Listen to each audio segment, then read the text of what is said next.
Hi there guys, I'm Nikhil from GreedyTech, and in this video, I'll be showing you the most important tips and tricks for your Oppo A31. By the way guys, I'll also be making a dedicated video for the best features where I'll be covering all the features offered by this phone. So definitely check out that video, link will be in the description. Now with that said, first I want to start off with navigation gestures. So to enable them, go to settings, then select convenience aid, and now select navigation buttons, and then swipe gestures from both sides.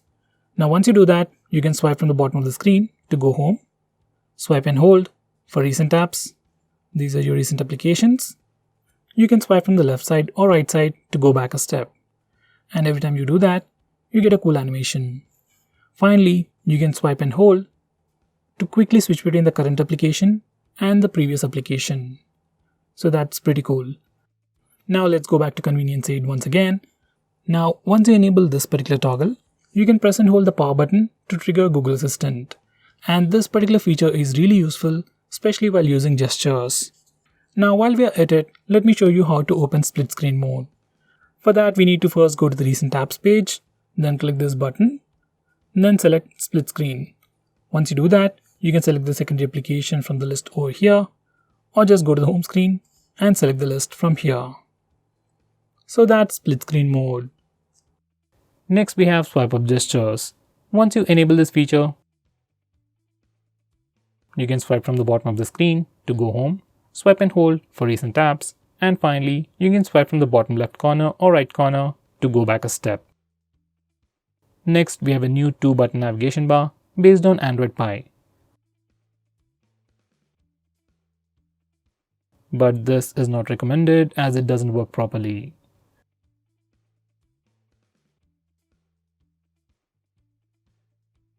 Next, this phone has a pretty cool feature called unimportant notifications.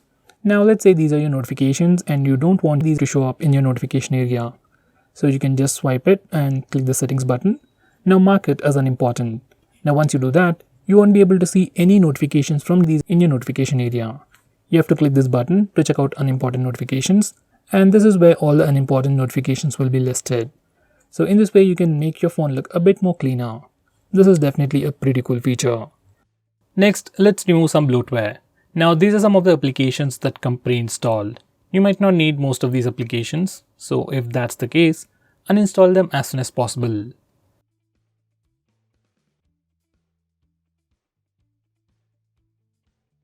Next, I'm going to show you how you can disable lock screen magazine. First, here's a quick preview of the lock screen, and every time you lock your phone or every time you come to the lock screen, we see a different wallpaper. Some people like it, some people don't, especially I personally don't like it. So if you're like me and if you want to disable it, this is how you can disable it from settings. And now here's the lock screen once again, and no matter how many times you come to the lock screen, we will have a fixed wallpaper. Next, I'm going to show you some camera gestures. First we have touch. Once you enable this feature, we can take a picture by just touching the preview screen. It works for both the rear camera and even for selfies. Next we have the palm gesture, which only works for the front camera, and it's great for taking selfies. Just enable it and then show your palm to the front camera, and your phone will take a picture in just 2 seconds. And here's a quick preview of that once again.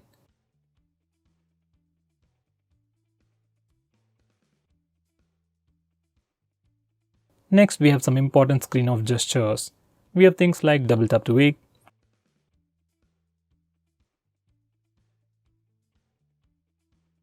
we can also draw a note to open the camera application.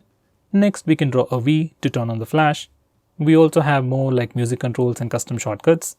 But most of the time, I just draw V to turn on the flash. And to turn it off, we can press the power button.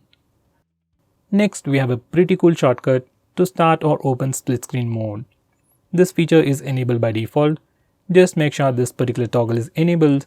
And if it is enabled, you can just swipe up using 3 fingers to open the current application in a split screen mode.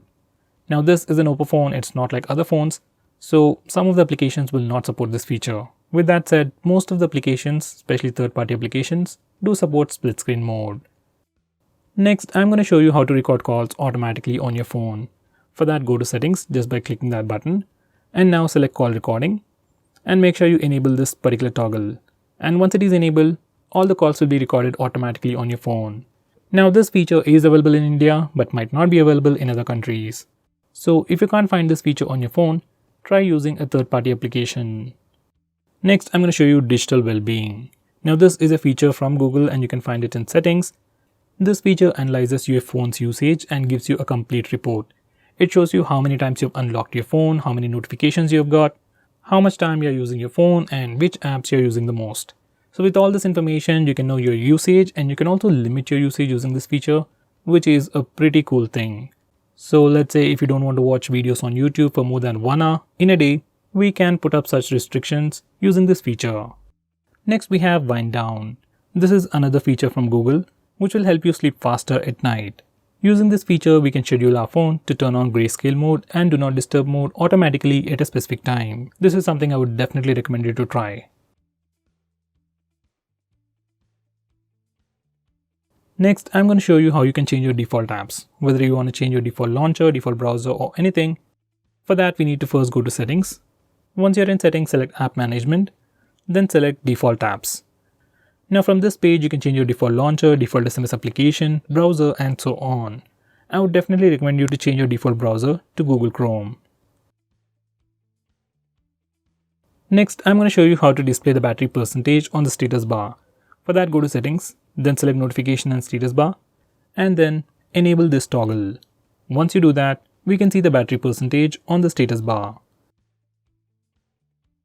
In the same way, if you want to see the network usage on the status bar, enable this toggle. Next, I'm going to show you how to display the RAM information on the recent apps page. For that, go to settings, then select additional settings, and now enable this toggle. Once you do that, we can see the RAM or memory information in the recent apps page. Next, I'm going to show you how to take a screenshot. Now there's an easy way to do that. You just have to press the volume down and power button both at the same time, and your phone will take a screenshot. It works everywhere and you just have to press these two buttons at once and it really works. Now for some reason, if that's a bit hard for you, we also have the 3-finger screenshot gesture. Just go to settings and just enable this toggle. And once you do that, you can swipe down using 3 fingers to take a screenshot. Here's a quick preview. Once again, it also works everywhere.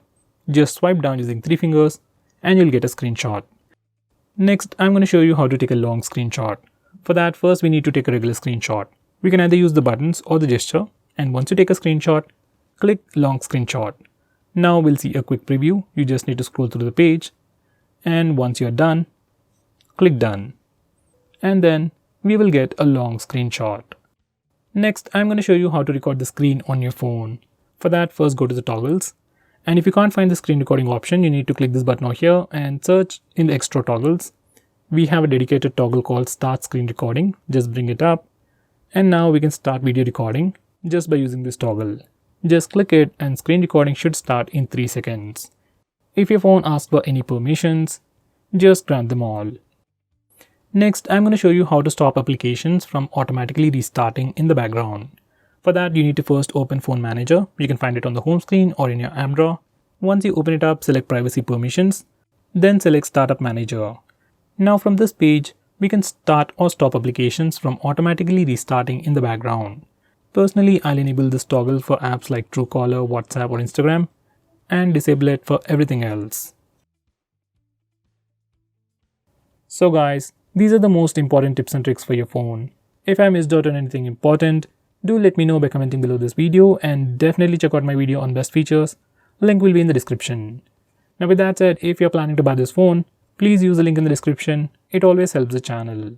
If you want us to make any specific video, tweet out to us with the hashtag ASKGREEDYTECH on Twitter and we will try to make it as soon as possible. I'm Nikhil from GreedyTech signing off. Have a nice day.